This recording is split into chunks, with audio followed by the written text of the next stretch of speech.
सान्तिपुर दालाइसा दुलाराय बर' फरायसा आफादा गोलोम बोथोरनि बेसेन नाङाजासे फोरोंथाय मावबादाखौ दिनै बेखेवबाय। दिनै सान्तिपुर दालाइसा दुलाराय बर' फरायसा आफादा गुबुन बोसोरफोरनि बायदि देग्लायबो ओनसोलनि थाखो 9 आरो थाखो 10 आव फरायनाय अनजालु फरायसाफोरनि थाखाय गोलोम बोथोरनि बेसेन नाङाजासे फोरोंथाय मावबादाखौ सान्तिपुर गोजौ फरायसालियाव सानसेनि मेहेरगोनां हाबाफारिजों बेखेवनाय जायो। बे मेहेरगोनां हाबाफारियाव गाहाय आलासि महरै बाहागो लायो चिरां जिल्ला एबसुनि आफादगिरि मुस्रि दिलीप कुमार बसुमतारिया आरो फरायसाफोरखौ गोसो थुलुंगा होनो थाखाय सुबुं फुंखा महरै बाहागो लायो assistant account officer APSC CCE 2022 batch मुस्रिमा सोमावसार बर'आ आरो लोगोसे जिल्लानि गोबां दैदेनगिरिजों लोगोसे जिटि दुवार दखरा एबसुनि गाहाय नेहाथारि मुस्रि सुभाष बसुमतारिजों लोगोसे गोबां बिबानगिरिफोरा बाहागो लायो।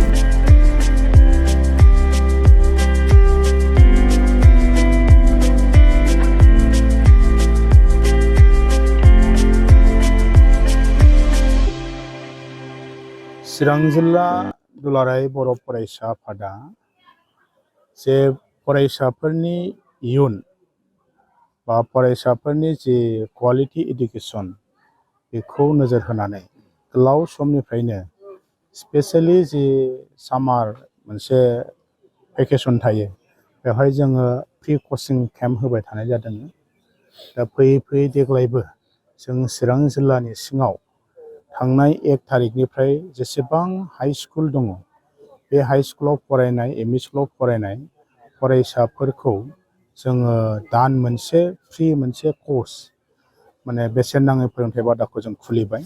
दिनैहाय 10 जुलाइ जाबाय। बेवहाय फैयै फैयै जिटि दुवार दखरा एबसुनि सिङाव सान्तिपुर दालाइ एबसुनि बानजायनायजों जों दिनै बे सान्तिपुर गोजौ फरायसालियाव 10 आरो 9 थाखोआव फरायनाय फरायसाफोरनि थाखाय स्पेशेलि इंलिश ग्रामार साइन्स आरो मेथ्स बे मोनथाम साबजेक्टखौ थोंजोङै नोजोर बोनानै दिनै बे केम्पखौ खुलिनाय जाबाय।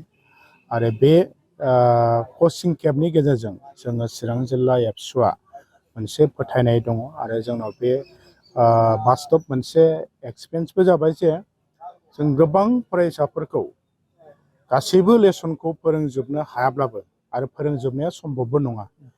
जिखिनि सासे फरायसाया एग्जामिनेशननि थाखाय माखासे नलेज माखासे आइडिया बेखौ जोङो बाहाय बिथांमोननो टेकनिकखौ फोरोंनाय जादों।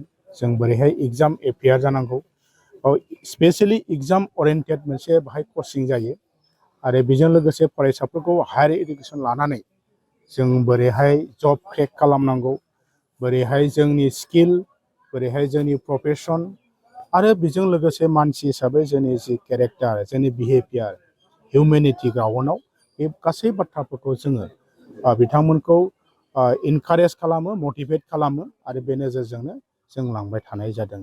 बेनि गेजेरजों जों निस्सय थांनाय समजों आथिखालनि समजों जों रुजुनानै नायोबा दिनै चिरां जिल्लायाबो बै सिगांनि समखौ जों बेसेबांबा गोजानाव गारबोनानै दानि गोदान मुगानि जि सोलोंथाइनि जि माखासे प्रसेस बा मोनसे परिबेस बाहाय चिरां जिल्ला हिसाबै जों बाव कम्पेयार खालामनो हानाय जाबाय। नोंथांमोना मिथिगौ लास्ट 2023 आरो 24 जोङो बोसोरनै मेट्रिक आनजादाव अल आसाम 33 जिल्लानि गेजेराव फार्स्ट मोनसे पजिशनखौ जों दखल खालामनो हादोंमोन।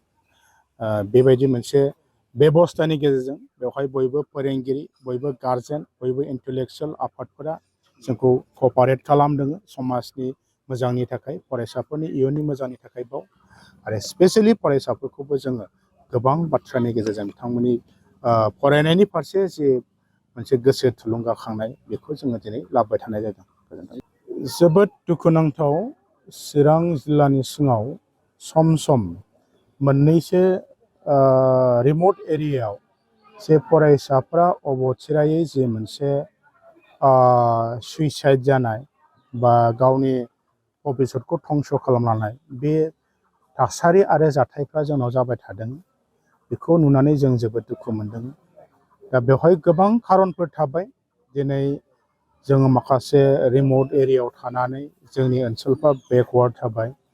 बेयाव जों गोबां दिनैनि जुगनि माखासे बाथ्राफोरखौ जोंनि फरायसाफ्रा गुवारै गोथौयै मिथिनो हायाखै आरो समाजाव आरो जोंनि गार्जेनफ्राबो खायसे खायसे दिनैसिमबो गथ' गथायखौ जोङो मोजां नोजोर होनानै माने लांबाय थानायनि बाथ्रा बेखौ सानदोंब्लाबो मोजाङै मावफुंजोबनो हायाखै आरो नोजोर होनो हायाखै। बेनि थाखाय गथ'फ्रा फिसा फिसा माखासे जाथायफ्रावनो माने फ्रास्ट्रेसन जानानै दिनैहाय बे लेभेलसिम थांनायखौ जों नुदों।